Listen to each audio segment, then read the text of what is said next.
Bombay golden diamonds, ഹൃദയത്തോട് ചേർത്ത് വയ്ക്കാം. നമസ്കാരം. ആദ്യം ജനവിധി 2019.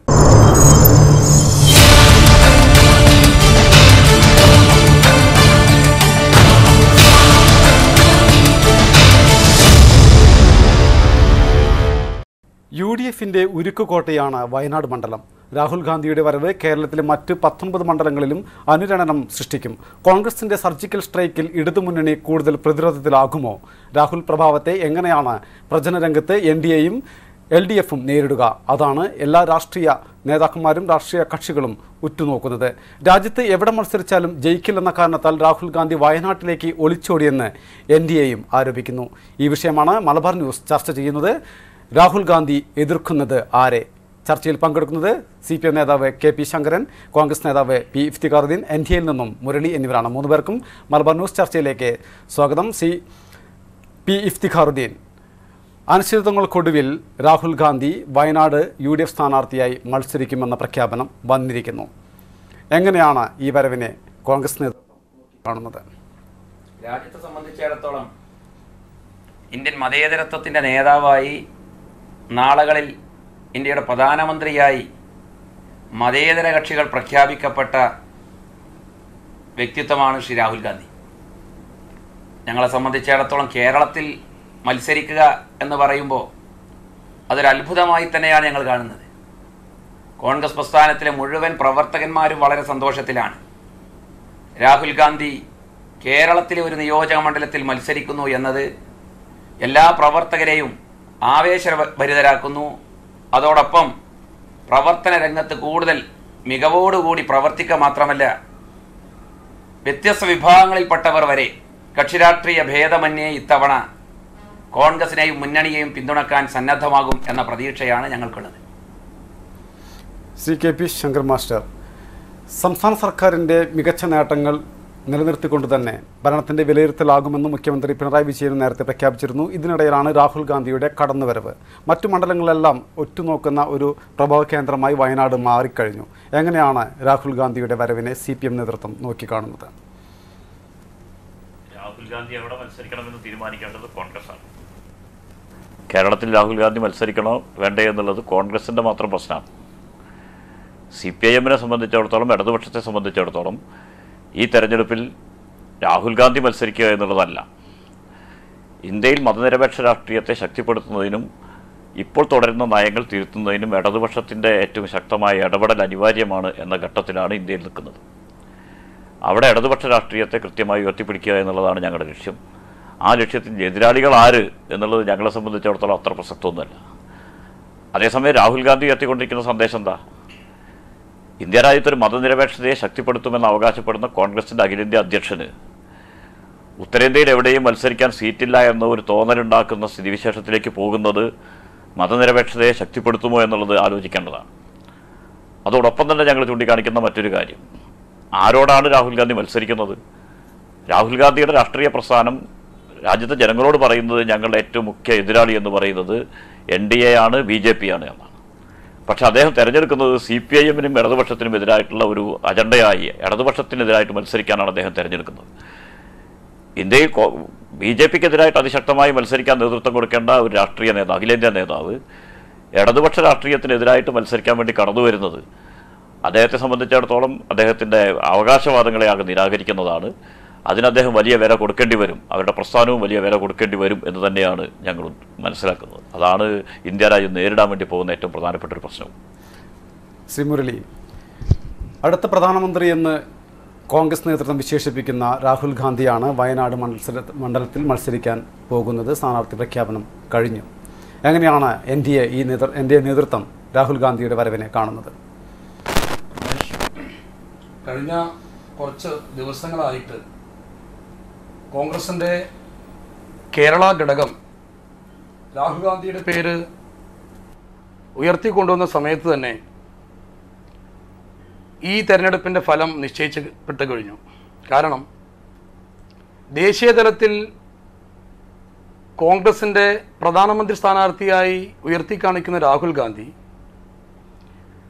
സ്വന്തം മണ്ഡലമായ അമേഠിയിൽ നിന്നും ഒരു ഭീരുവിനെ പോലെ ഒളിച്ചോടുന്ന സ്ഥിതിവിശേഷം ഈ സ്ഥാനാർത്ഥി പ്രഖ്യാപനത്തോടെ ഭാരതത്തിലെ മുഴുവൻ ജനങ്ങളും മനസ്സിലാക്കി കഴിഞ്ഞു. ഒരു കാര്യം, ഇവിടെ സത്യത്തിൽ ദേശീയ തലത്തിൽ കോൺഗ്രസ് കുടുങ്ങിപ്പോയി, കേരള രാഷ്ട്രീയത്തിൽ CPM-ഉം ഇതോടെ അകപ്പെട്ട് കഴിഞ്ഞു. പറയാൻ കാരണം, ഇന്ന് നേരത്തെ വാർത്തയിൽ സൂചിപ്പിച്ചു കഴിഞ്ഞു മലപ്പുറം ജില്ലയിലെ വയനാട് മണ്ഡലത്തിലെ കോൺഗ്രസ് പ്രവർത്തകർ ആഹ്ലാദത്തിലാണെന്ന്. പക്ഷേ ദേശീയ തലത്തിൽ കോൺഗ്രസ്സുകാർ പ്രവർത്തകർ വളരെ നിരാശരാണ്. കാരണം ഞങ്ങളുടെ പ്രധാനമന്ത്രി സ്ഥാനാർത്ഥിയായി ഉയർത്തിക്കാണിക്കുന്ന ഒരു നേതാവ് സ്വന്തം മണ്ഡലത്തിൽ നിന്നും ഒളിച്ചോടിപ്പോയി മറ്റൊരു, പ്രത്യേകിച്ച് മുസ്ലിം ലീഗിൻ്റെ ചിറകിനടിയിൽ അഭയം തേടേണ്ടി വന്ന ദുരവസ്ഥയോർത്ത് ഭാരതത്തിലെ മുഴുവൻ കോൺഗ്രസ്സുകാരും വളരെ നിരാശരാകുമ്പോൾ പിന്നെ എങ്ങനെയാണ് ഈ രാജ്യത്തെ നയിക്കാൻ ഒരു പ്രധാനമന്ത്രി സ്ഥാനാർത്ഥിയായിട്ട് ഇദ്ദേഹത്തെ ഉയർത്തി കാണിക്കുക എന്ന് ചോദിക്കുന്നു. ഇതോടൊപ്പം തന്നെ കേരളത്തിലെ CPM-ന്റെ സ്ഥിതിയും മറിച്ചല്ല. കാരണം പൊന്നാനി മണ്ഡലത്തിലെ LDF സ്ഥാനാർത്ഥി പരസ്യമായിട്ട് വോട്ടഭ്യർത്ഥിച്ചത് കോൺഗ്രസിൻ്റെ, അതായത് ഭാവി പ്രധാനമന്ത്രിയായ രാഹുൽ ഗാന്ധിക്ക് കരുത്ത് നൽകുന്നതിന് വേണ്ടി എനിക്ക് നിങ്ങൾ വോട്ട് ചെയ്യണം എന്ന് പറയുന്നു. ഇതേ ആൾക്കാർ തന്നെ വയനാട്ടിൽ ഈ പ്രധാനമന്ത്രി സ്ഥാനാർത്ഥിക്കെതിരെ മത്സരിക്കുമ്പോൾ ഇവിടുത്തെ കേരളത്തിലെ വിവേകമുള്ള, വിദ്യാഭ്യാസമുള്ള, വിവരമുള്ള ഈ വോട്ടർമാരെ ശരിക്കും ഈ രണ്ടു കക്ഷികളും ആക്ഷേപിക്കലും പരിഹസിക്കലുമാണ് എന്ന് NDA മനസ്സിലാക്കുന്നു.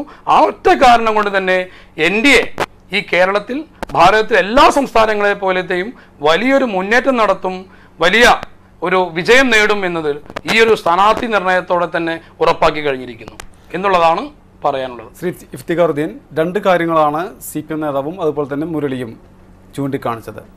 രാഹുൽ ഗാന്ധി ആരെയാണ് പേടിക്കുന്നത്? വയനാട്ടിലേക്ക് മത്സരിക്കാൻ എത്തുമ്പോൾ മുസ്ലിം ലീഗിൻ്റെ ചിറകിനടിയിൽ ഒളിപ്പിച്ചു വെച്ചുകൊണ്ട് വലിയൊരു വിജയസാധ്യതയാണ് നൽകുന്നതെന്നാണ് അദ്ദേഹം ആരോപിക്കുന്നത്. എങ്ങനെയാണ് ഇതിനെ കാണുന്നത്? രാഹുൽ ഗാന്ധി ഇന്ത്യയിലാണ് മത്സരിക്കുന്നത്. ഇന്ത്യയിൽ എവിടെയും മത്സരിക്കാൻ രാഹുൽ ഗാന്ധിക്ക് സ്വാതന്ത്ര്യമുണ്ട്. അത് ഏത് പാർട്ടിയിൽപ്പെട്ട ആർക്കും മത്സരിക്കാൻ രാജ്യത്ത് സ്വാതന്ത്ര്യം നിലനിൽക്കുകയാണ്. രാഹുൽ ഗാന്ധി വയനാട് തിരഞ്ഞെടുക്കാനുള്ള ഏറ്റവും പ്രധാനപ്പെട്ട കാരണം, ഒന്ന് തമിഴ്നാടും കർണാടകയും കേരളവും. ദക്ഷിണേന്ത്യക്കകത്ത് കോൺഗ്രസിന് കൂടുതൽ കരുത്ത് നൽകാൻ കഴിയുന്ന തലത്തിലേക്ക് മുന്നണി ബന്ധം ഉൾപ്പെടെ സജീവമാക്കുക എന്ന ലക്ഷ്യത്തോടെയാണ് മത്സരരംഗത്ത് വരുന്നത്. NDA സംബന്ധിച്ചിടത്തോളം കേരളത്തിൽ ഒന്നുമല്ല എന്നെല്ലാവർക്കും അറിയാം. BJP ഒരു കാലത്തും അക്കൗണ്ട് തുറന്നിട്ടില്ല. ഇത്തവണയും അതേ രൂപത്തിൽ തന്നെ പോകും. ഞങ്ങൾ ശശി തരൂർ ഇന്ത്യയുടെ പ്രധാനമന്ത്രിയായ നരേന്ദ്രമോദിയെ തിരുവനന്തപുരത്തേക്ക് ക്ഷണിക്കുകയാണ്. അങ്ങ് എനിക്കെതിരെ മത്സരിക്കാൻ സന്നദ്ധനാണോ? അതാണ് വെല്ലുവിളി. രാഹുൽ ഗാന്ധി വന്നു കഴിയുമ്പോഴേക്കും പേടിക്കുകയല്ല. രാഹുൽ ഗാന്ധി വന്നാൽ അതേ ചോദ്യം തന്നെയാണ് എല്ലാവരും രാഹുൽ ഗാന്ധിയോട് ചോദിക്കുന്നത്. എന്തുകൊണ്ട് BJP-ക്കെതിരെ നിങ്ങൾ മത്സരിക്കുന്നില്ല? നേരത്തെ KP ശങ്കരൻ മാസ്റ്റർ പറഞ്ഞു CPM-നെതിരെയാണ് അദ്ദേഹം മത്സരിക്കുന്നത്. ആരെയാണ് ഭയപ്പെടുന്നതെന്ന്. അതേ ചോദ്യം തന്നെയാണ് പ്രവർത്തകരും രാഷ്ട്രീയ കേരളവും ഉറ്റുനോക്കുന്നത്. ചോദിക്കുന്നതും ഇത് തന്നെയാണ്. എന്തുകൊണ്ട് വർഗീയതയ്ക്കെതിരെ പോരാടുന്ന CPM-നെതിരെ രാഹുൽ ഗാന്ധി മത്സരിക്കുന്നു എന്നത്. ഇവിടെ കോൺഗ്രസിനെ സംബന്ധിച്ചിടത്തോളം ഞങ്ങൾ BJP ദേശീയ തലത്തിൽ ശക്തമായ എതിരാളികളായി നേർക്കുനേർ ഏറ്റുമുട്ടുകയാണ്. അതേസമയം കേരളത്തിനകത്തെ കമ്മ്യൂണിസ്റ്റുകളും കോൺഗ്രസ് മുന്നണിയും തമ്മിലാണ് ഏറ്റുമുട്ടുന്നത്. ഇവിടെ LDF-ഉം UDF-ഉമാണ്, മറ്റൊരു മുന്നണിയില്ല. അത് നിയമസഭയിലേക്കാണെങ്കിലും ലോക്സഭയിലേക്കാണെങ്കിലും കേരളത്തിലെ തെരഞ്ഞെടുപ്പ് LDF-ഉം UDF-ഉം തമ്മിലാണ്. പക്ഷേ ദേശീയ രാഷ്ട്രീയത്തിൽ സ്ഥിതി വ്യത്യസ്തമാണ്. അവിടെ നിന്നാണ് ദേശീയ അധ്യക്ഷൻ ഇവിടേക്ക് വരുന്നത്. അപ്പോൾ ചിത്രം മാറുന്നു. അതാണ് ചോദിക്കുന്നത് എല്ലാവരും. ചിത്രമൊന്നും മാറാൻ പോകുന്നില്ല. ദേശീയ ചിന്ത കോൺഗ്രസിനെ സംബന്ധിച്ചിടത്തോളം BJP-ക്കെതിരായിട്ടുള്ള, RSS-നെതിരായിട്ടുള്ള തെരഞ്ഞെടുപ്പാണ്. അതേസമയം കേരളത്തിൽ കോൺഗ്രസിന്റെ മുഖ്യ ശത്രു CPM-ആണ്. ആ CPM-നെയാണ് മുഖ്യ ശത്രുവായി കേരളത്തിൽ കാണുന്നത്. അതിനർത്ഥം BJP-യുമായി ബാന്ധവമെന്നല്ല. BJP വളരെ ചെറുതാണ്. BJP-യെ സംബന്ധിച്ചിടത്തോളം ഈ തെരഞ്ഞെടുപ്പിൽ സീറ്റിൻ്റെ അയലത്തെത്താൻ സാധ്യമല്ല എന്ന് നിരീക്ഷകർ വരെ സമ്മതിച്ച കാര്യമാണ്. ഞങ്ങൾ ഇവിടെ ദേശീയാടിസ്ഥാനത്തിൽ വർഗീയതയെ ചെറുക്കാൻ ദക്ഷിണേന്ത്യക്കകത്ത് മതേതര കൂട്ടായ്മ ശക്തിപ്പെടുത്തുക എന്ന ലക്ഷ്യത്തോടെ രാഹുൽ ഗാന്ധി വയനാട് മത്സരിക്കുകയാണ്. അതിനകത്ത് കേരളത്തിലായതുകൊണ്ട് എതിരാളികളിൽ ശക്തമായിട്ടുള്ള CPM-ആയി പോയി എന്നതൊരു തെറ്റായി ഞങ്ങളാരും വ്യാഖ്യാനിക്കുന്നില്ല. CPM ശക്തരാണ്. അപ്പോൾ കേരളത്തിനകത്ത് CPM എന്ന് പറയുന്നതും കോൺഗ്രസ് എന്ന് പറയുന്നതും വളരെ ശക്തിയുള്ള രണ്ട് പാർട്ടികളാണ്. തീർച്ചയായിട്ടും KP ശങ്കരൻ മാഷ് മറുപടി പറയാം. CPM ഒരു വലിയ ഇവിടെ കേരളത്തിൽ മാത്രമാണ് കോൺഗ്രസിന്റെ മുഖ്യ ശത്രുക്കൾ എന്നാണ് ഇഫ്തിഖാറുദ്ദീൻ പറയുന്നത്.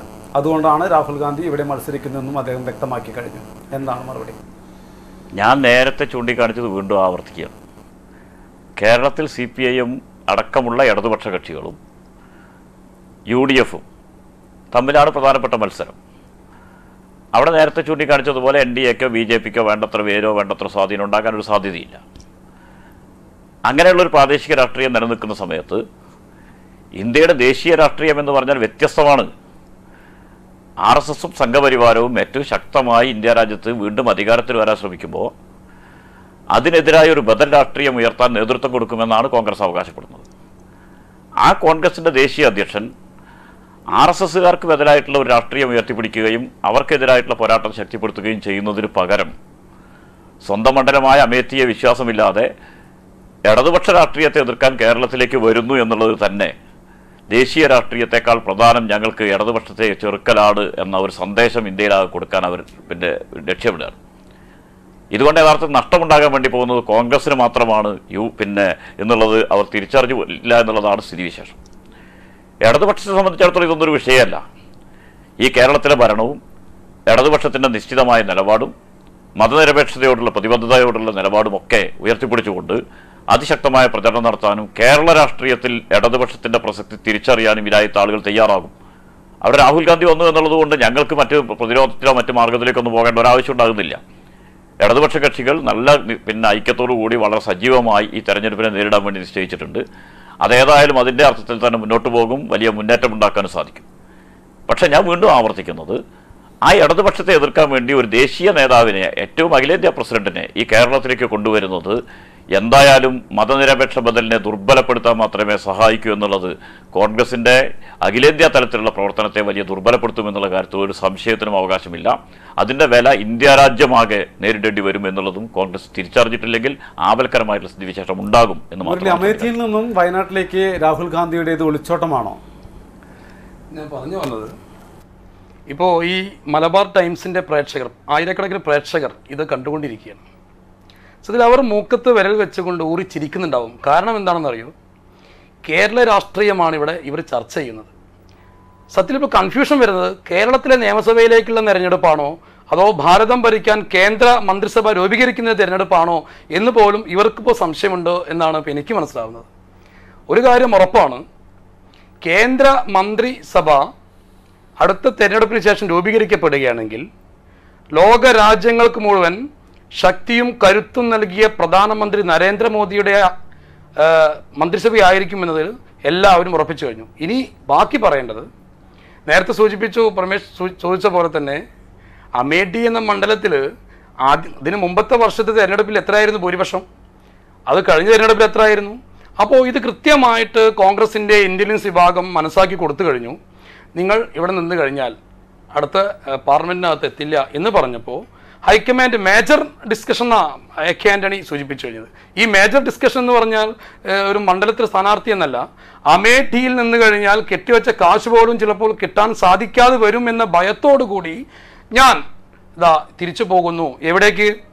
മലപ്പുറം ജില്ലയിൽ മുസ്ലിം ലീഗിന് ഭൂരിപക്ഷമുള്ള അവരുടെ അഭ്യർത്ഥന മാനിച്ച്, കേരള ഘടകത്തിൻ്റെ അഭ്യർത്ഥന മാനിച്ച് ഞാൻ വിശ്വസിക്കാൻ കാര്യമില്ല. കാരണം ഇന്നലത്തെ കുഞ്ഞാലിക്കുട്ടിയുടെയും മുസ്ലിം ലീഗ് നേതാക്കളുടെയും പ്രസ്താവന അനുസരിച്ചിട്ട് അവർ ആവശ്യപ്പെട്ടുകൊണ്ടാണ് കൊണ്ടുവന്നതെന്നാണ് ഞങ്ങൾ മനസ്സിലാക്കുന്നത്. കോൺഗ്രസിൻ്റെ കേരള ഘടകത്തിന് പോലും ഇതിൽ പ്രത്യേകിച്ച് കാര്യമുണ്ടായിട്ടില്ല എന്ന് മനസ്സിലാക്കുന്നു. അപ്പോൾ മുസ്ലിം ലീഗിൻ്റെ അഭ്യർത്ഥന മാനിച്ചുകൊണ്ട് ഞങ്ങളുടെ മണ്ഡലത്തിൽ, ശക്തമായ മണ്ഡലത്തിൽ നിങ്ങൾ നിൽക്കും, നിങ്ങൾ വിജയിപ്പിക്കാം എന്ന മിഥ്യാധാരണയോടുകൂടി ആ രാഹുൽ ഗാന്ധി എന്ന ഇവർ ഉയർത്തി കാണിക്കുന്ന പ്രധാനമന്ത്രി അവിടെ നിന്ന് ഓടി വന്നു. ആ ഓടി വന്നിട്ട് വയനാട്ടിൽ മത്സരിച്ചാൽ ഗതി കിട്ടും എന്ന് എനിക്ക് യാതൊരു സംശയവുമില്ല. ഞങ്ങളുടെ ഇവിടുത്തെ മുഴുവൻ പ്രവർത്തകരും മനസ്സിലാക്കുന്നത് NDAക്ക് ശക്തമായ സ്വാധീനമുള്ള മണ്ഡലമായി വയനാട് മാറിയിരിക്കുന്നു.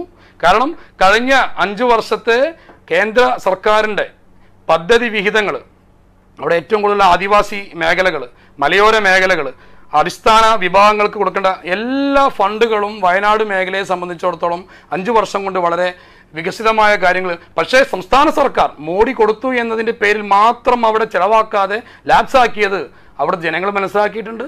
മോഡി സർക്കാർ ഈ വയനാട് ജനതയ്ക്കൊപ്പമാണ്. അതുകൊണ്ട് തന്നെ അവിടെ NDA സ്ഥാനാർത്ഥിയായിട്ട് ശക്തനായൊരു പോരാളി വരും എന്നതിൽ യാതൊരു സംശയവുമില്ല. അവിടെയൊന്നും ഈ രാഹുൽ ഗാന്ധി ഓടി മറ്റൊരു സ്ഥലത്തേക്ക് പോകുമോ എന്നാണ് ഇപ്പോൾ പൊതുവെ സംസാര വിഷയം. വയനാട്ടിൽ മത്സരിക്കാൻ BDJS-നാണ് നിങ്ങൾ സീറ്റ് കൊടുത്തിരിക്കുന്നത്. അപ്പോൾ എങ്ങനെയാണ് പിന്നീട് പുതിയ സ്ഥാനാർത്ഥി അവിടെ പ്രഖ്യാപിക്കുമോ? അങ്ങനെയാണോ കാര്യങ്ങൾ? BDJS-ന്റെ സംസ്ഥാന അധ്യക്ഷൻ തന്നെ ഇന്ന് സൂചിപ്പിച്ചു കഴിഞ്ഞു. വേണ്ടി വന്നാൽ അവിടെ മറ്റൊരു സ്ഥാനാർത്ഥിക്ക് വേണ്ടി BJP-ക്ക് വിട്ടുകൊടുക്കാൻ സാധ്യതയുണ്ട് എന്ന് അദ്ദേഹം സൂചിപ്പിച്ചു കഴിഞ്ഞു.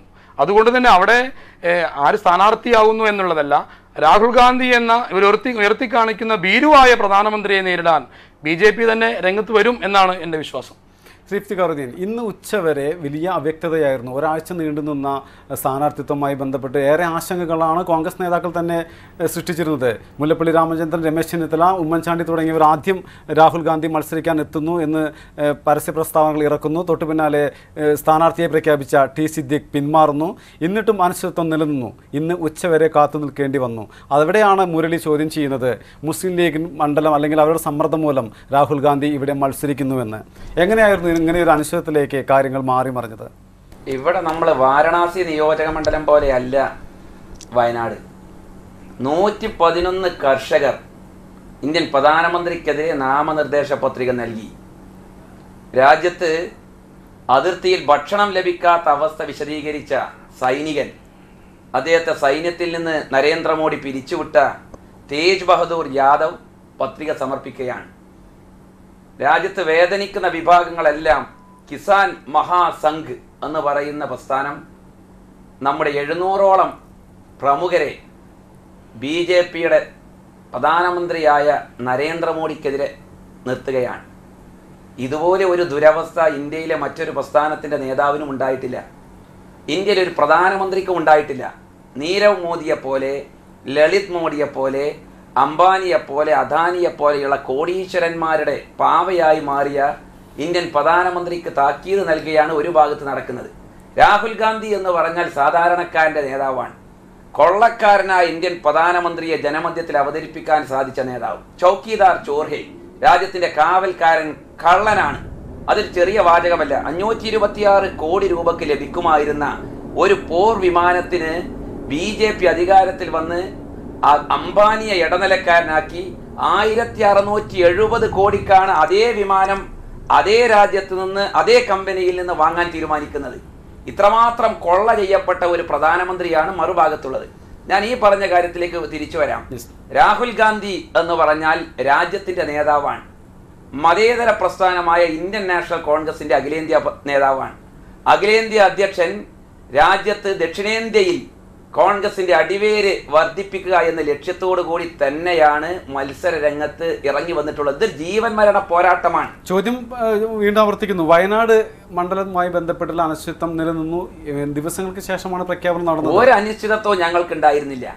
രാഹുൽ ഗാന്ധിയുടെ അഭിപ്രായത്തിന് വേണ്ടി മാത്രമാണ് കാത്തുനിന്നത്. എന്തായിരുന്നു രാഹുൽ ഗാന്ധിക്ക് പ്രയാസം ഉണ്ടായിരുന്നത്? ഷുഗർ സീറ്റ് എന്ന് കോൺഗ്രസ് നേതൃത്വം അറിയിച്ചതാണ്. കഴിഞ്ഞ തവണ 35,000-ൽ പരം കുറവ് സീറ്റിന് ഭൂരിപക്ഷത്തിന് വിജയിച്ച മണ്ഡലമാണ്. അവിടെ MS ഷാനവാസ് ജയിച്ചത്. ലക്ഷക്കണക്കിന് വോട്ടിന്റെ ഭൂരിപക്ഷത്തോടെ വിജയിക്കുന്ന ഒരു നിയോജക മണ്ഡലം. അവിടെ പിന്നെ എന്തുകൊണ്ടാണ് രാഹുൽ ഗാന്ധിക്ക് ഇത്രയും ദിവസം വേണ്ടി വന്നത് ഒരു തീരുമാനത്തിലെത്താൻ? രാഹുൽ ഗാന്ധിയുടെ അഭിപ്രായം കാത്തിരിക്കുകയായിരുന്നു. KPCC അഭിപ്രായം രേഖപ്പെടുത്തി. AICC ജനറൽ സെക്രട്ടറിമാരായ ശ്രീ ഉമ്മൻചാണ്ടി സാറും നമ്മുടെ പ്രതിപക്ഷ നേതാവും എല്ലാം അഭിപ്രായം രേഖപ്പെടുത്തി. രാഹുൽ ഗാന്ധിയുടെ അഭിപ്രായം എന്ത് എന്നറിയാൻ അത് കർണാടകയിൽ നിന്ന് സമ്മർദ്ദമുണ്ടായിരുന്നു. അതുപോലെ കേരളത്തിൽ നിന്ന്, തമിഴ്നാട്ടിൽ നിന്ന് തുടങ്ങി വ്യത്യസ്ത ഭാഗങ്ങളിൽ നിന്ന് രാഹുൽ ഗാന്ധി എവിടെ മത്സരിക്കണം എന്നതിനെക്കുറിച്ച് നമ്മുടെ ദേശീയ തലത്തിലുള്ള നേതാക്കൾക്കിടയിൽ തന്നെ അഭിപ്രായ വ്യത്യാസങ്ങൾ നിലനിന്നിരുന്നു. അതിനകത്ത് രാഹുൽ ഗാന്ധിയുടെ അഭിപ്രായം എവിടെയായിരിക്കുമെന്നത് മാത്രമായിരുന്നു പ്രസക്തം. ഞങ്ങളെല്ലാവരും ഒറ്റക്കെട്ടായി ആവശ്യപ്പെട്ടത് രാഹുൽ ഗാന്ധി വയനാട് മത്സരിക്കണമെന്നാണ്. കേരളത്തിലെ കോൺഗ്രസ് പ്രവർത്തകരുടെ വികാരം രാഹുൽ ഗാന്ധി വയനാടിൽ മത്സരിക്കണമെന്നാണ്. ആവേശത്തിമിർപ്പിലാണ് കേരളം. അതിൻ്റെ കാരണം രാഹുൽ ഗാന്ധി വയനാടിൽ മത്സരിക്കുന്നു എന്നതാണ്. ഞങ്ങൾ ഇപ്പോൾ പ്രതീക്ഷിക്കുന്നത് 20-ൽ 20ഉമാണ്.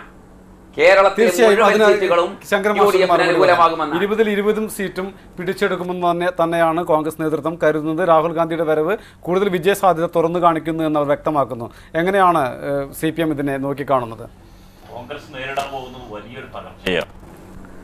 കോൺഗ്രസ് ഈ സ്ഥാനാർത്ഥിയെ പ്രഖ്യാപിക്കാൻ നേരം വൈകിയത് എന്തുകൊണ്ടാണ്? ഉത്തരേന്ത്യൻ ലോബി വലിയ തോതിൽ ഈ സ്ഥാനാർത്ഥിത്വത്തിനെതിരാണ്. ഉത്തരേന്ത്യയിലെ കോൺഗ്രസ് തൂത്തുവാരെ തെറിയപ്പെടാൻ പോവുകയാണ്. ഉത്തരേന്ത്യയിൽ കോൺഗ്രസ് ഒളിച്ചോടി, കോൺഗ്രസിൻ്റെ ദേശീയ നേതൃത്വം BJPക്കെതിരായിട്ടുള്ള പോരാട്ടത്തിൽ നിന്ന് ഒളിച്ചോടി എന്ന പൊതുവികാരമുണ്ടായതിൻ്റെ ഭാഗമായി ഉത്തരേന്ത്യൻ രാഷ്ട്രീയത്തിൽ നിന്ന് കോൺഗ്രസ് തൂത്തുവാരി എറിയപ്പെടാൻ പോവുകയാണ്. അതുകൊണ്ട് തന്നെ ഉത്തരേന്ത്യയിലുള്ള കോൺഗ്രസിൻ്റെ നേതാക്കന്മാരുടെ ശക്തമായ എതിർപ്പുണ്ടായതുകൊണ്ടാണ് ഒരാഴ്ചക്കാലം ഈ സീറ്റ് മാറ്റിവെക്കാൻ വേണ്ടി തയ്യാറായത്. കേരളത്തിലെ കോൺഗ്രസിനെ സംബന്ധിച്ചിടത്തോളം അവർക്കൊരു പിടിവള്ളി എന്നൊക്കെ വേണമെങ്കിൽ പറയാം. വലിയ തകർച്ചയെ നേരിട്ടുകൊണ്ടിരിക്കുന്ന കോൺഗ്രസ്സിന് ഈ കേരളത്തിൽ ഇനി പിടിച്ചു കയറാനൊരു മാർഗമെന്ത്, അതിൽ കിട്ടിയൊരു പിടിവള്ളി എന്ന രീതിയിലാണ് അവർ രാഹുൽ ഗാന്ധി കൊണ്ടുവരുന്നത്. ദക്ഷിണേന്ത്യയിലെ കോൺഗ്രസ് എവിടെയാണ് രക്ഷപ്പെടാൻ വേണ്ടി പോകുന്നത്? തമിഴ്നാട്ടിലെ കോൺഗ്രസിൻ്റെ സ്ഥിതി നമുക്കെല്ലാവർക്കും അറിയാം. DMKയുടെ മുന്നണിയിലാണ് മത്സരിക്കുന്നത്. ഇടതുപക്ഷത്തിന് ശക്തി ഉണ്ടോയെന്ന് ഞങ്ങളവിടെ പറയുന്നില്ല. പക്ഷേ കോൺഗ്രസിൻ്റെ ശക്തി എവിടെയാണ്? കർണാടകയിൽ ജനതാദളിനോടൊപ്പം ചേർന്നുകൊണ്ട് തൽക്കാലം അധികാരത്തിൽ നിൽക്കാൻ വേണ്ടി സാധിച്ചില്ല. അവിടെയാണ് തമിഴ്നാടും കർണാടകവും കേരളം അടക്കമുള്ള ശക്തി കേന്ദ്രമാക്കാനാണ് ഞാൻ പറയുന്നത്. കർണാടകയിൽ എവിടെയാണ് ശക്തിയുള്ളത്? അപ്പൊ ദക്ഷിണേന്ത്യൻ രാഷ്ട്രീയത്തിൽ കോൺഗ്രസിന് ഇതുകൊണ്ട് ശക്തിപ്പെടാൻ കഴിയുന്ന ഒരു പ്രതീക്ഷയ്ക്ക് അവകാശമില്ല. രാഹുൽ ഗാന്ധി വന്നു എന്നുള്ളത് കൊണ്ട് ഈ കേരളത്തിൽ എന്ത് മാറ്റം ഉണ്ടാക്കാൻ വേണ്ടി പോകുന്നത്? ഇന്ത്യയിലെ മതനിരപേക്ഷ രാഷ്ട്രീയത്തിലേക്ക് കോൺഗ്രസിന്റെ സംഭാവന ഏറ്റവും ശക്തമാണ് എന്ന് തോന്നലുണ്ടാക്കാൻ കഴിയുമോ? കഴിയില്ല എന്ന് മാത്രമല്ല, മതനിരപേക്ഷ രാഷ്ട്രീയത്തെ ദുർബലപ്പെടുത്താനാണ് ഇന്ത്യയിലെ ദേശീയ നേതൃത്വം, കോൺഗ്രസിന്റെ ദേശീയ നേതൃത്വം പ്രവർത്തിക്കുന്നത് എന്ന ചിന്തയാണ് ഈ കേരളത്തിലുണ്ടാവുക. ഇന്ത്യയിലുള്ള മതനിരപേക്ഷ രാഷ്ട്രീയത്തെ ശക്തിപ്പെടുത്താൻ നേതൃത്വം കൊടുക്കേണ്ട കോൺഗ്രസിന്റെ അഖിലേന്ത്യാ അധ്യക്ഷൻ ആ മതനിരപേക്ഷ രാഷ്ട്രീയത്തെ ശക്തിപ്പെടുത്തുന്നതിന് പകരം മതനിരപേക്ഷതയിൽ ഊന്നി പ്രവർത്തിക്കുന്ന ഇടതുപക്ഷമാണ് ഞങ്ങളുടെ ശത്രു എന്ന് പ്രഖ്യാപിക്കുന്നതിലൂടെ ഈ കേരളത്തിലെ ജനങ്ങൾ മനസ്സിലാക്കാൻ വേണ്ടി പോകുന്നത് മതനിരപേക്ഷതയോട് പ്രതിബദ്ധത തീരെയുമില്ലാത്ത നേതൃത്വമായി കോൺഗ്രസിന്റെ അഖിലേന്ത്യാ നേതൃത്വം മാറി എന്നുള്ളതാണ്. ഇടതുപക്ഷത്തിന് അത് വലിയ മേൽക്കൈ ഉണ്ടാക്കുമെന്നുള്ള കാര്യത്തിൽ ഒരു സംശയവുമില്ല. ഇടതുപക്ഷം ഈ കേരളത്തിൽ 19 സീറ്റിലും വിജയം കൈവരിക്കുന്ന രീതിയിലേക്ക് മുന്നോട്ട് പോകും. ഒരു സീറ്റ് രാഹുൽ ഗാന്ധിയുടെ സീറ്റല്ല, ഞാൻ അങ്ങനെ ധരിച്ചേക്കണ്ട. രാഹുൽ ഗാന്ധിയുടെ സീറ്റിലൊരു സംശയം ഞങ്ങൾക്ക് അവകാശമില്ല. 25,000 ഭൂരിപക്ഷം കഴിഞ്ഞതോണുള്ളത്. എന്താണ് ഇവർ പറഞ്ഞു കൊടുത്തത് എനിക്കറിയില്ല. പണ്ട് ലീഗിലെ കുഞ്ഞാലിക്കുട്ടിയെ ഭൂരിപക്ഷം ഉണ്ട് കുഞ്ഞാലിക്കുട്ടിയെ 35,000 ഭൂരിപക്ഷത്തിലേക്ക് കുറ്റിപ്പുറത്തേക്ക് വിളിച്ചു കൊണ്ടുവന്നതിന്റെ അനുഭവം രാഹുൽ ഗാന്ധിക്ക് ഉണ്ടാകുമോ എന്ന് ഞാൻ സംശയിക്കുക. കാരണം കോൺഗ്രസിന്റെ സംസ്ഥാന നേതൃത്വത്തിന്റെ വർത്തമാനം കേട്ടിട്ട് 25,000 ഭൂരിപക്ഷമുള്ള ഈ വയനാട്ടിലേക്ക് വന്ന് പഴയ അനുഭവം അതുപോലെ ആവർത്തിക്കുമോ എന്ന് ഞാൻ സംശയിക്കുകയാണ്. അപ്പോൾ അതുകൊണ്ട് ആ കാര്യത്തിലൊരു സംശയമില്ല. കേരളത്തിൽ വലിയ തോതിലുള്ള മുന്നേറ്റം ഇടതുപക്ഷത്തിനുണ്ടാകും.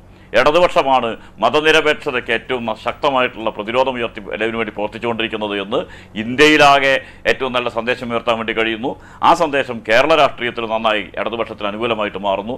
ആ മാറ്റം ഇടതുപക്ഷത്തിന് കൂടുതൽ മുന്നേറ്റം ഉണ്ടാക്കാൻ സഹായിക്കുമെന്ന് തന്നെയാണ് ഞങ്ങൾ ഉറപ്പിച്ചു വിശ്വസിക്കുന്നത്. ഇഫ്തിഖാറിനൊരു മറുപടി പറയാം. ദേശീയ രാഷ്ട്രീയത്തിൽ മതനിരപേക്ഷതയ്ക്കെതിരെ ശക്തമായി പോരാടുന്ന പാർട്ടി എന്നാണ് CPM-നെ കാണുന്നത്.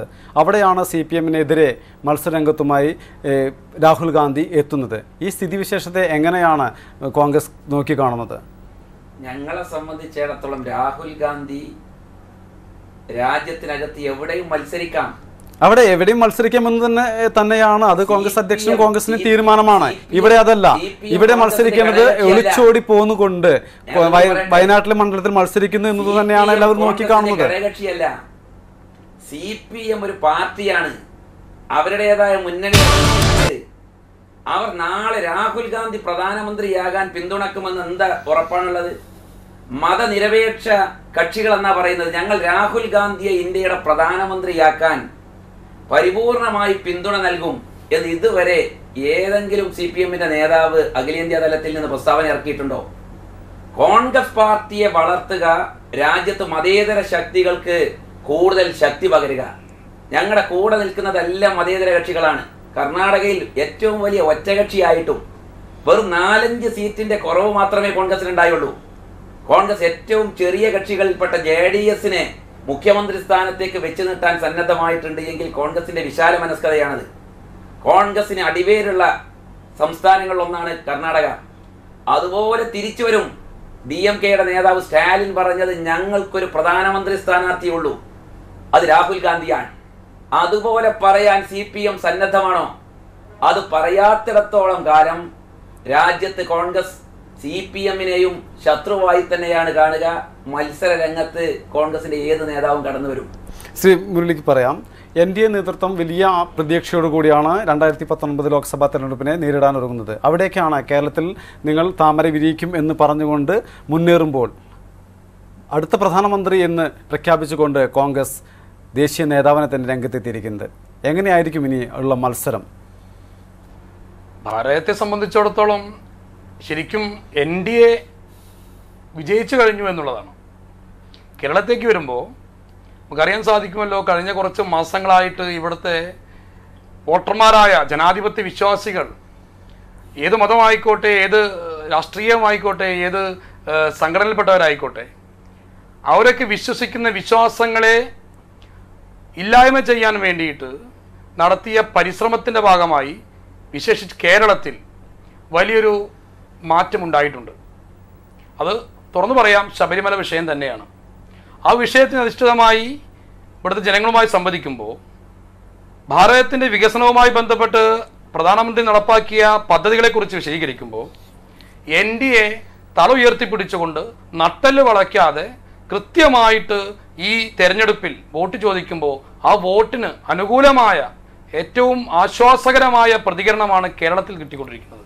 അത് NDA സംബന്ധിച്ചിടത്തോളം വരും നാളുകളിൽ വലിയ മുന്നേറ്റത്തിന് ഗതിയൊരുക്കും എന്നൊരു സംശയമില്ല. ഒരു കാര്യം കൂടി സൂചിപ്പിക്കട്ടെ, നേരത്തെ പ്രിയപ്പെട്ട സുഹൃത്ത് സൂചിപ്പിച്ചു കഴിഞ്ഞത്, NDA കേരളത്തിൽ ഒന്നുമല്ല എന്നാണ് പറഞ്ഞത്. വർഷങ്ങൾക്ക് മുമ്പ് ഇന്ത്യൻ പാർലമെന്റിൽ 2 MP സമയത്ത് അന്നത്തെ കരുത്തരായ കോൺഗ്രസ് പ്രധാനമന്ത്രിമാരടക്കമുള്ള നേതാക്കന്മാർ പറഞ്ഞത് ഇതുതന്നെയായിരുന്നു, BJP ഒന്നുമല്ല എന്ന്.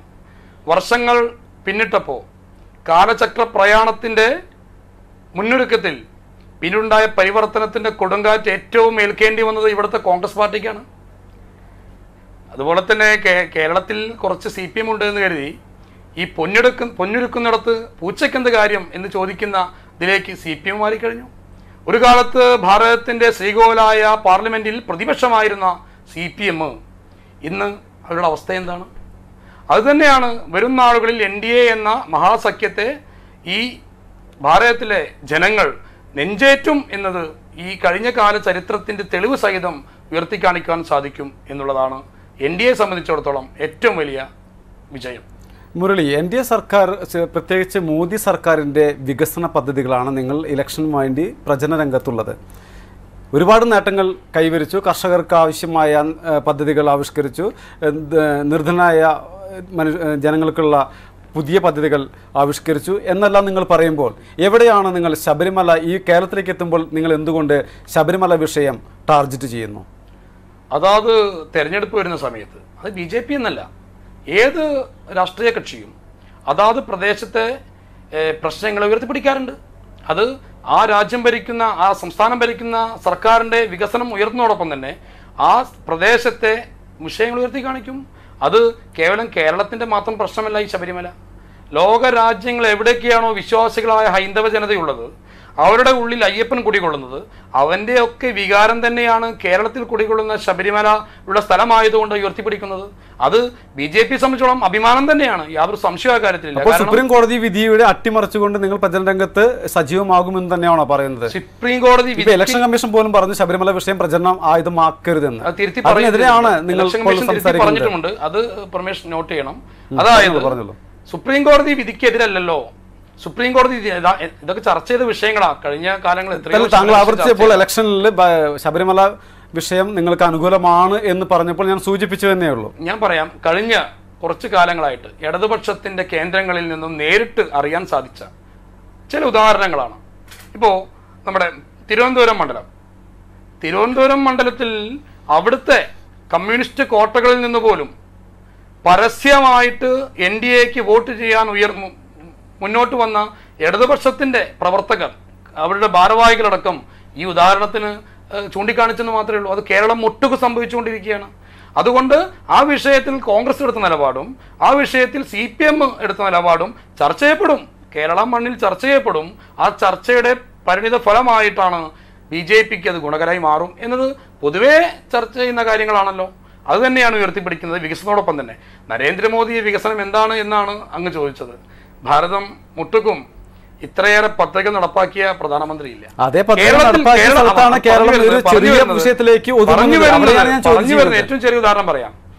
ഏറ്റവും ചെറിയ ഉദാഹരണം പറയാം. ആയുഷ്മാൻ ഭാരത് മാത്രം, ബാക്കിയൊക്കെ വിട്ടേക്ക്. ഈ ആയുഷ്മാൻ ഭാരത് മറ്റെല്ലാ സംസ്ഥാനങ്ങളിലും അവിടുത്തെ നിർധനരായ രോഗികൾക്ക് ആശ്വാസമാകുമ്പോൾ കേരളത്തിൽ അത് വൈകി. എന്തുകൊണ്ടായിരുന്നു?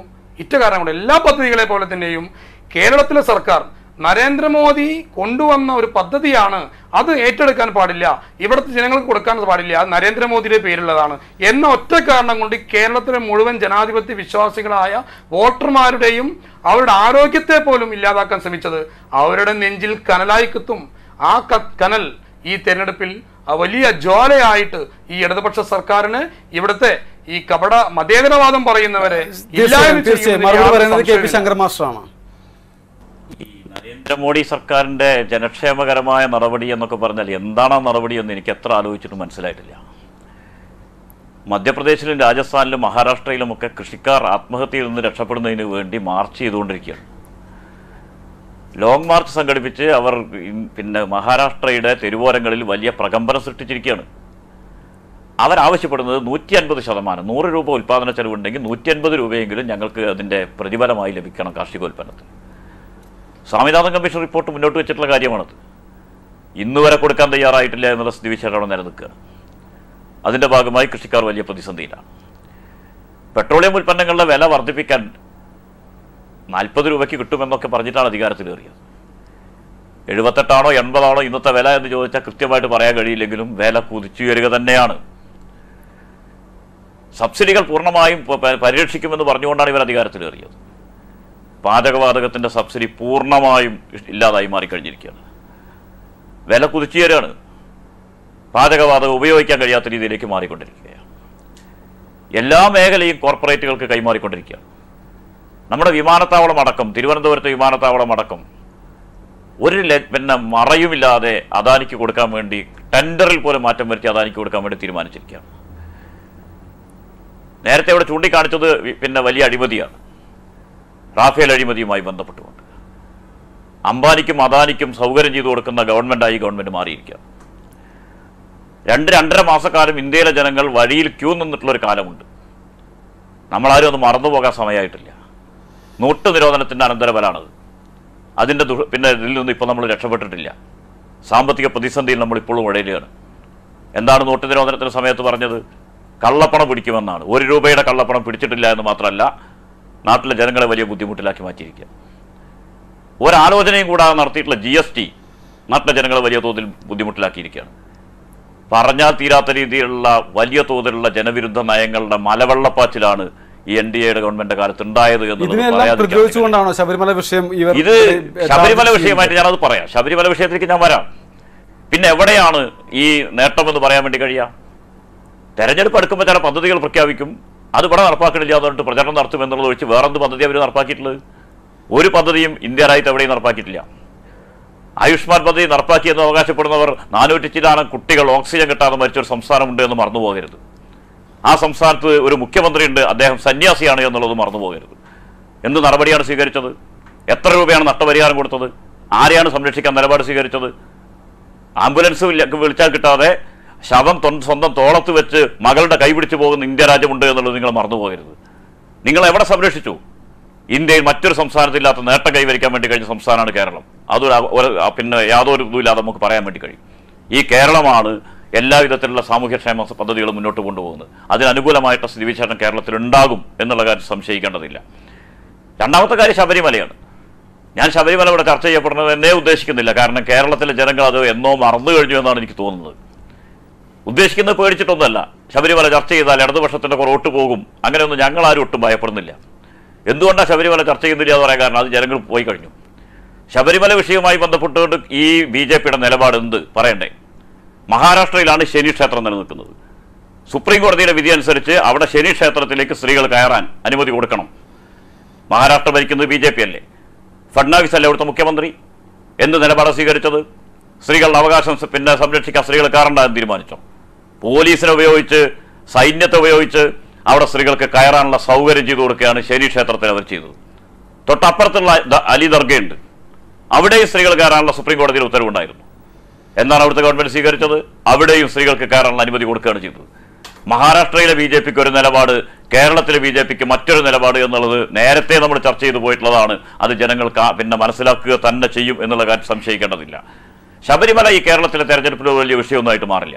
അതുകൊണ്ട് അത് നിങ്ങൾ പിന്നെ മുന്നോട്ട് വെക്കേണ്ട കാര്യമില്ല. ആ ശബരിമല വിഷയത്തിൽ കേരളത്തിൽ 4ലധികം സീറ്റുകൾ താമര വിരിയിക്കുമെന്ന് തന്നെയാണ്. ശബരിമല വിഷയത്തിന് ശേഷമാണ് പത്തനംതിട്ടയിലടക്കമുള്ള തദ്ദേശ സ്വയംഭരണ സ്ഥാപനങ്ങളിലേക്ക് തെരഞ്ഞെടുപ്പ് നടന്നത്.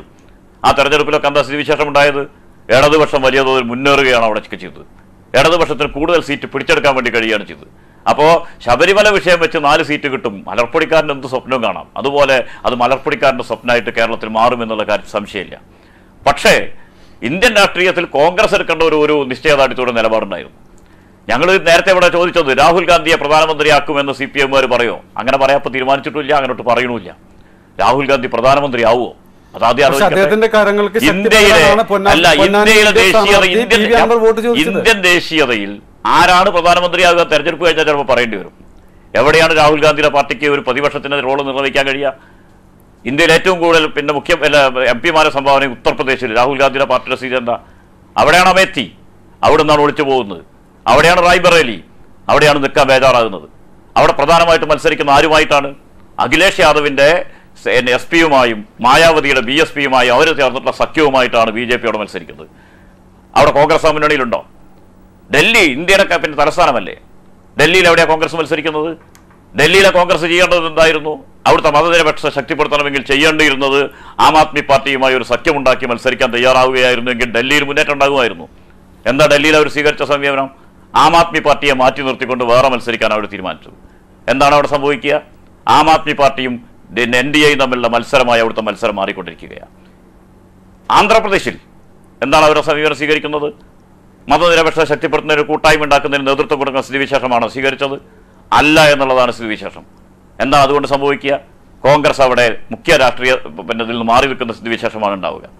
അങ്ങനെ നോക്കിയാൽ ഇന്ത്യയിൽ എവിടെ കോൺഗ്രസിന് ഒരു ബദൽ രാഷ്ട്രീയം ഉയർത്തിപ്പിടിക്കാൻ വേണ്ടി കഴിയുന്ന സ്ഥിതിവിശേഷം എവിടെ ഉണ്ടാവുക? അപ്പോൾ അങ്ങനെ ഒരു സ്ഥലമില്ലാത്തതുകൊണ്ട് ഇന്ത്യയിലെ ഉത്തരേന്ത്യയിലൊക്കെ കോൺഗ്രസിന്റെ സ്ഥിതിവിശേഷം പരിതാപകരമായി മാറുന്നു എന്നുള്ളത് ഒരു സ്ഥിതിവിശേഷം കോൺഗ്രസിന്റെ നേതാക്കന്മാർക്ക് തന്നെ തോന്നുന്നു എന്ന് ഇന്ത്യയിലെ ജനങ്ങളെ പഠിപ്പിച്ചു എന്നുള്ളതാണ് ഈ കേരളത്തിലേക്ക് വന്നതിന്റെ ഒരു ഗുണം. കേരള രാഷ്ട്രീയത്തിലേക്ക് വന്ന് വയനാടിൽ മത്സരിക്കുമ്പോൾ വയനാട് രക്ഷപ്പെടാനുള്ള മാർഗം തോന്നലുണ്ടാക്കുന്നു എന്നുള്ളതാണ് ഗുണം. അത് കോൺഗ്രസിന് തന്നെ ഗുണകരമായിട്ട് മാറില്ല എന്നുള്ളത് സ്ഥിതിവിശേഷമാണ് ഉള്ളത്. അതുകൊണ്ട് കോൺഗ്രസിന്റെ ദേശീയ നേതാവ് മലർപ്പൊടിക്കാരൻ ഞാൻ നേരത്തെ പറഞ്ഞ പോലെ സ്വപ്നം കാണണ്ട. ഞങ്ങൾ പ്രധാനമന്ത്രിയാവാൻ വെച്ചിട്ടുണ്ട്, സ്വപ്നം കാണണ്ട. പ്രധാനമന്ത്രിയാവാൻ ഇന്ത്യയിലൊരു മതനിരപേക്ഷ രാഷ്ട്രീയത്തിനൊരു വക്താവ് ആ സമയത്ത് ഉണ്ടായിക്കോളും. അതിനെ ശക്തിപ്പെടുത്താൻ ഇടതുപക്ഷം പ്രതിജ്ഞാബദ്ധമായിട്ട് ഉണ്ടാവുകയും ചെയ്യും. അതിലാർക്കും സംശയം ഉണ്ടാകേണ്ടതില്ല. പെട്ടെന്ന് മറുപടി പറയാം. ഒന്ന്, അദ്ദേഹം പറഞ്ഞത് ഇതിനു മുമ്പ് നോട്ട് നിരോധിച്ചപ്പോൾ വലിയൊരു ക്യൂ കണ്ടെന്നാണ്. മാഷേ ഇപ്പോൾ അടുത്ത കാലത്തും വലിയൊരു ക്യൂ കണ്ടിരുന്നു. അത് മാഷ്ക്ക് അറിയാലോ.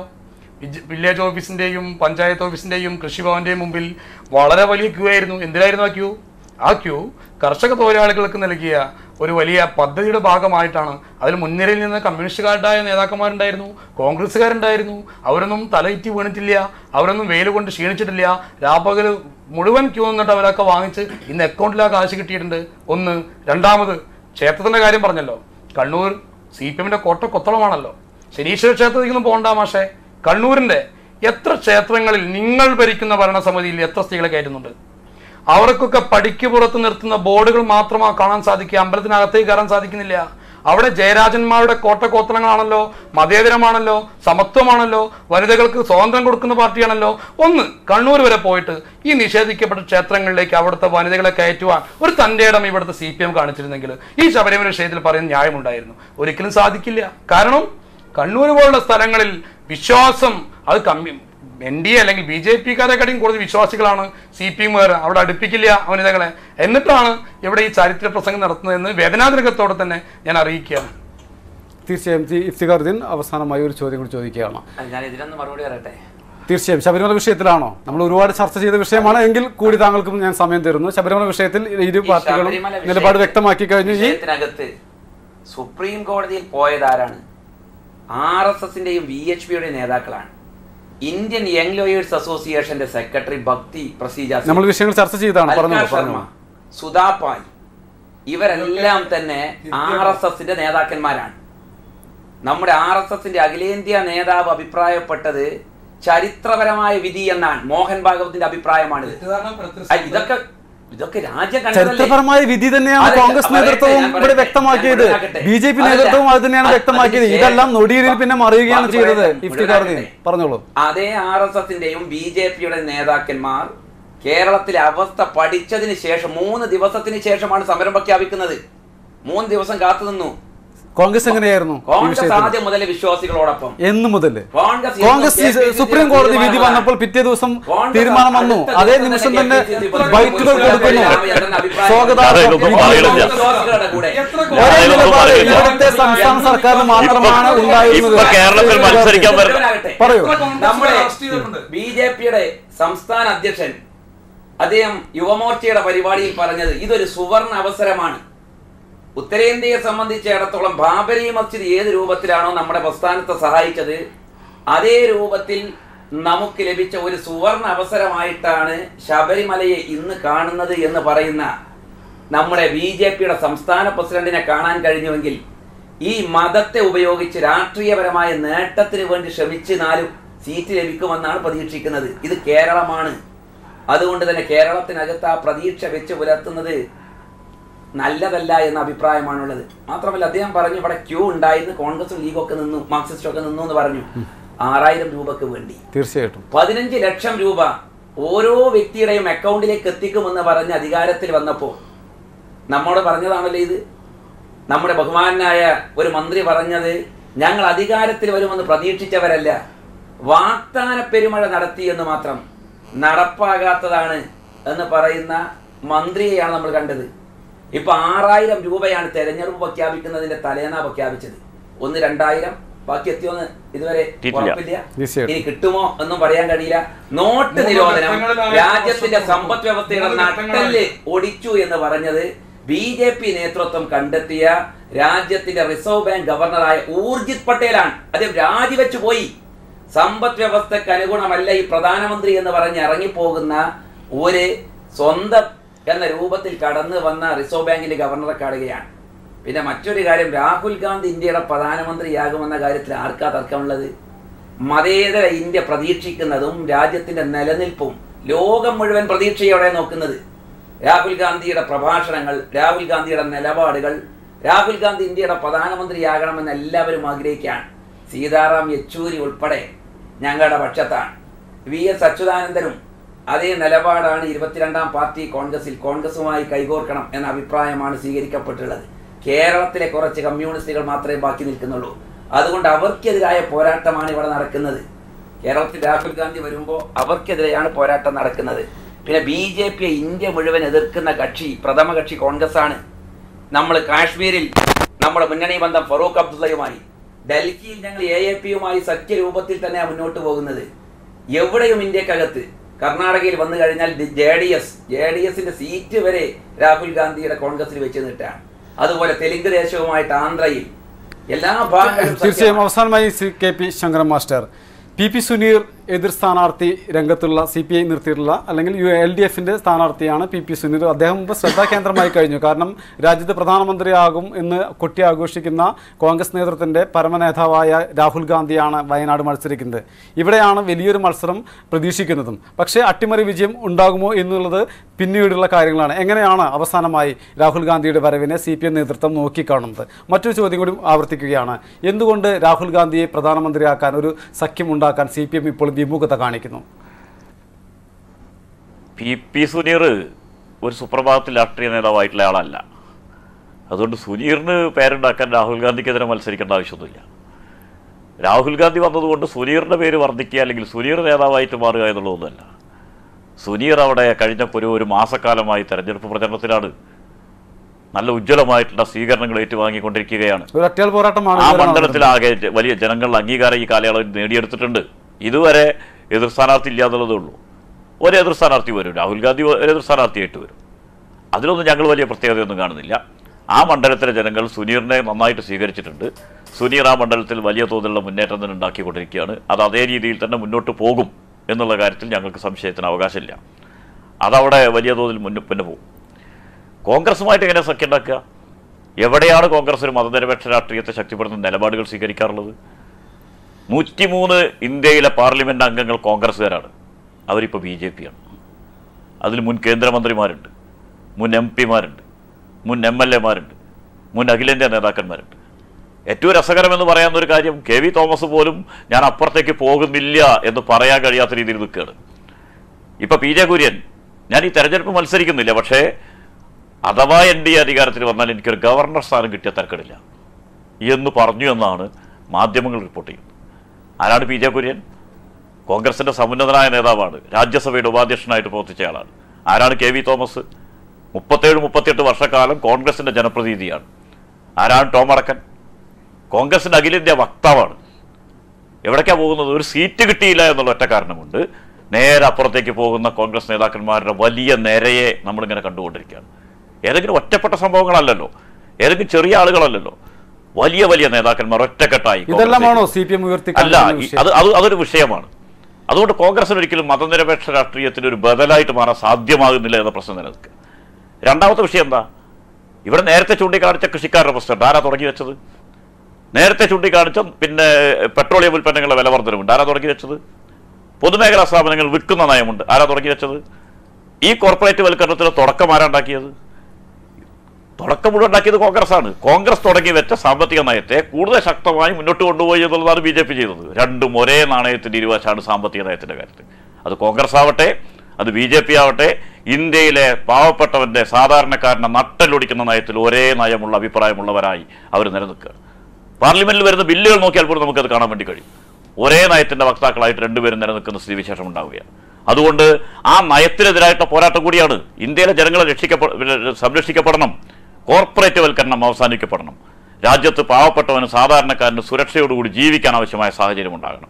അതിനു വേണ്ടിയിട്ടുള്ള പോരാട്ടം കൂടിയാണ്. ആ പോരാട്ടത്തിൽ ഒരു ബദൽ രാഷ്ട്രീയം ഉയർത്തിപ്പിടിക്കേണ്ടതുണ്ട്. നിശ്ചയദാർഢ്യത്തോടെ ഒരു ബദൽ രാഷ്ട്രീയം ഈ കേരളം മുന്നോട്ട് വയ്ക്കുകയാണ്. ആ ബദൽ രാഷ്ട്രീയത്തിന് കേരള ജനത വലിയ അംഗീകാരം നൽകും. ആ അംഗീകാരം ഇന്ത്യയിലെ ഇടതുപക്ഷത്തിൻ്റെ വലിയ പ്രസക്തി വർദ്ധിപ്പിക്കും. ഇന്ത്യയിൽ ഇടതുപക്ഷത്തിന് ഇടപെടാനുള്ളൊരു ശേഷി അതിൻ്റെ ഭാഗമായിട്ടുണ്ടാകും എന്നുള്ള കാര്യം സംശയിക്കേണ്ടതില്ല. വളരെയധികം നന്ദി. ചർച്ചയിൽ പങ്കെടുത്തത് KP ശങ്കരൻ CPM നേതാവ്, P ഇഫ്തിഖാറുദ്ദീൻ കോൺഗ്രസ് നേതാവ്, NDAയിൽ നിന്നും മുരളി എന്നിവരാണ്. കോൺഗ്രസ് അല്ലെങ്കിൽ രാഹുൽ ഗാന്ധി ഭയക്കുന്നത് ആരെ എന്നത് തന്നെയായിരുന്നു ഇന്നത്തെ ചർച്ചാ വിഷയം.